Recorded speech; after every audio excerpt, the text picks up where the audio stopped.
Hello everyone, मागच्या व्हिडिओमध्ये मी टाकलं होतं की या कापडापासून आपल्याला गोट कसा बनवायचा आहे. आपण तिरक्या लाईनमध्ये या 2 पट्ट्या काढून घेतल्या, त्या आपण स्ट्रेट मध्ये लावून घेतोय. पहिल्यांदा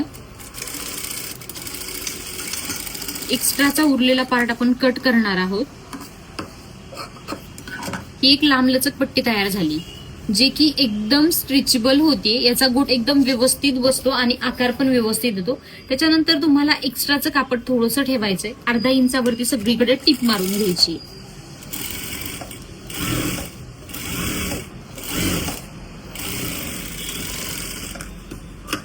जेवढं काही अर्धा इंच तुम्ही टिप मारली तेवढंच बरोबर आतल्या साईडला फोल्ड करून घ्यायचंय आणि एकदम कडेला टिप मारून घ्यायची.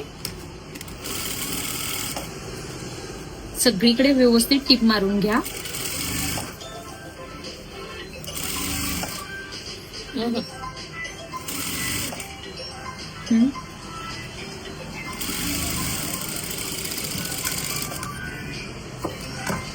उर्वरित राहिलेलं कापड व्यवस्थित कट करून घ्या, जेणेकरून ते मध्ये येणार नाही किंवा ते दिसणार नाही.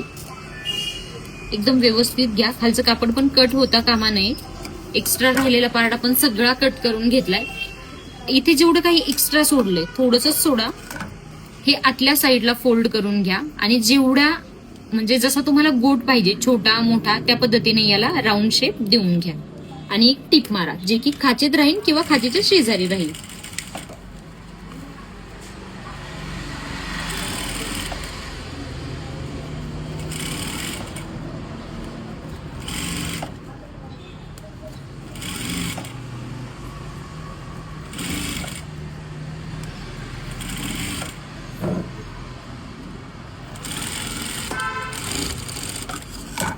अशा पद्धतीने आपला गोट एकदम व्यवस्थित फिनिशिंग मध्ये रेडी झालेला आहे. तुम्ही ते पाहताय.